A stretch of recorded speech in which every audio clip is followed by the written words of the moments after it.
Chicken മേടിച്ചിട്ട് സാധാ ഉള്ള കറിയാൻ പറ്റാം. നല്ല അടിപൊളി കറിയായിരുന്നു. അപ്പൂപ്പനുണ്ടാക്കോ? നിങ്ങൾ അടുത്ത് നിന്നാൽ ഞാൻ ഇട്ടുതരല്ലോ. ഉണ്ടാക്കുന്നേ മസാല കുറവുള്ള ചിക്കൻ. ചേരുവകളൊക്കെ എന്തൊക്കെയാ? ചേരുവ എന്താ? ജീരകം, സ്വല്പം മുളക്, കുരുമുളക്, ഇച്ചിരി വെളുത്തുള്ളി, ഇത്രയും ഐറ്റം മതി. കൂടുതലായിട്ടൊന്നും വേണ്ട. അപ്പോൾ നമുക്ക് ചീര ചിക്കൻ ഉണ്ടാക്കാൻ തുടങ്ങാം. ഉരുളി ചൂടായതിന് ശേഷം അതിനകത്തോട്ട് വെളിച്ചെണ്ണ ഒഴിച്ചു കൊടുക്കുക. വെളിച്ചെണ്ണ ചൂടായിട്ട് വരുമ്പോൾ അതിനകത്തോട്ട് കടുക് ഇട്ട് കൊടുക്കാം.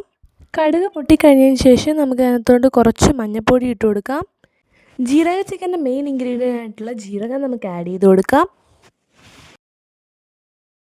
ഇനിയും കുറച്ച് കുരുമുളക് ഇട്ട് കൊടുക്കാം.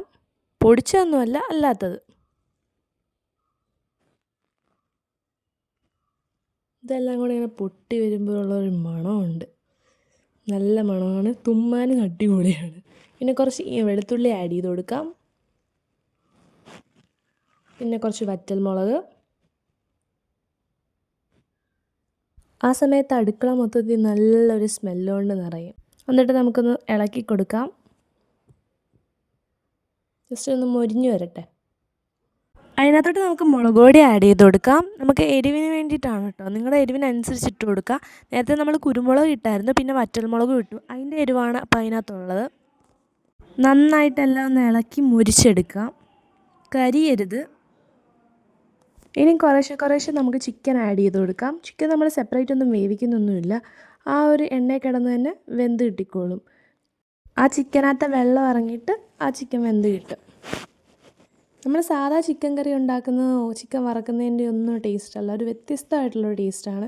നല്ലൊരു ടേസ്റ്റാണ്. പ്രത്യേകിച്ച് ഒന്നിനോടും അങ്ങനെ ഉപമിക്കാനൊന്നും പറ്റുന്ന ടേസ്റ്റല്ല. പക്ഷെ നല്ലൊരു ടേസ്റ്റാണ്. നിങ്ങൾക്കൊക്കെ ഇഷ്ടപ്പെടും. ഭയങ്കര എളുപ്പമാണ് ഉണ്ടാക്കാനും. ഇട്ട സാധനങ്ങളെല്ലാം നന്നായിട്ട് അങ്ങോട്ട് ഇളക്കി കൊടുക്കാം.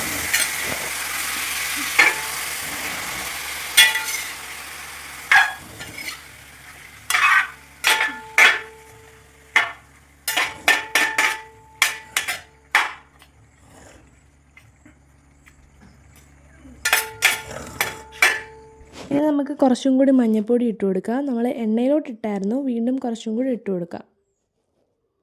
എന്നിട്ട് നമ്മൾ സിമ്മേലാക്കുക കേട്ടോ. സ്ലോ കുക്കിംഗ് എന്നുള്ള പരിപാടിയാണ് നമ്മളിവിടെ ചെയ്യാൻ പോകുന്നത്. വേറെ വെള്ളമൊന്നും ഒഴിക്കുന്നില്ല. സിമ്മേലിട്ട് ആ എണ്ണ കിടന്ന് ചിക്കൻ സ്ലോ കുക്കായിട്ട് വെന്ത് കിട്ടും. സിമ്മേലിട്ട് അടച്ചു വെച്ച് വേവിക്കുക. കുറച്ച് നേരം കഴിയുമ്പോഴത്തേക്കും ചിക്കനകത്ത് വെള്ളമൊക്കെ ഇറങ്ങും. ആ സമയത്ത് മൂടി തുറന്നിട്ട് കുറച്ച് കറിവേപ്പില ഇട്ട് കൊടുക്കാം. മല്ലിയില വേണ്ടവർക്ക് മല്ലിയില ഇട്ട് കൊടുക്കാം. ഇവിടെ മല്ലിയില ഇല്ലായിരുന്നു, അതുകൊണ്ട് കറിവേപ്പില മാത്രമാണ് അപ്പൂപ്പൻ ഇട്ട് കൊടുത്തേക്കുന്നത്. ഇനിയും കുറച്ച് നേരം കൂടെ അടച്ചു വെച്ച് വേവിക്കാം. അപ്പോഴത്തേക്കിന് ഈ കിടക്കുന്ന വെള്ളമെല്ലാം പറ്റി കിട്ടും. അതുകൊണ്ട് ഈ ഒരു പരുവത്തിലായി മാറും. ഈ സ്ലോ കുക്ക് ചെയ്തിട്ടെടുക്കുന്ന ടേസ്റ്റ് വേറൊരു ടേസ്റ്റ് തന്നെയാണ്. നമ്മൾ സാധാ ഒരു ചിക്കൻ കറിയോ ചിക്കൻ വറുത്തതോ കഴിക്കുന്നതിൻ്റെ ഒരു ടേസ്റ്റല്ല. ഒരു പ്രത്യേക ടേസ്റ്റാണ് കേട്ടോ ഇത്. നന്നായിട്ട് വേവണേ, വെന്തിട്ട് വേണം എടുക്കാൻ. എന്നിട്ട് നന്നായിട്ട് ഇളക്കി കൊടുക്കുക. കൈ വിടാതെ ഇളക്കി കൊടുക്കുക. കരിഞ്ഞു പോയാൽ അതിൻ്റെ ഒരു ടേസ്റ്റ് കറക്റ്റായിട്ട് കിട്ടത്തില്ല. അപ്പോൾ നന്നായിട്ട് ഇളക്കി കൊടുക്കുക. ജീരകവും മറ്റ് മസാലയൊന്നും കരിയരുത്. ഞാനിപ്പോൾ ഇതിൻ്റെ കൂടെ കഴിക്കാൻ കോമ്പിനേഷൻ എടുത്തിട്ടുള്ളത് ചപ്പാത്തിയാണ്. ചപ്പാത്തിയും ചിക്കൻ ഫ്രൈയും പോലെ ചപ്പാത്തിയും ജീരക ചിക്കനും. അപ്പോൾ നിങ്ങളെല്ലാവരും ഇത് വീട്ടിൽ ട്രൈ ചെയ്യാൻ മറക്കരുത്. സാധാ ചിക്കൻ ഫ്രൈ ഉണ്ടാക്കുന്നത് പോലെ അത്രയും വലിയ ഇൻഗ്രീഡിയൻസ് ഒന്നും ഇല്ല, പക്ഷേ ടേസ്റ്റ് അപാരമാണ്. മസ്റ്റ് ട്രൈ ആണ്. ഈ വീഡിയോ ഇഷ്ടപ്പെട്ടാൽ ലൈക്കും ഷെയറും സബ്സ്ക്രൈബും ചെയ്യണേ.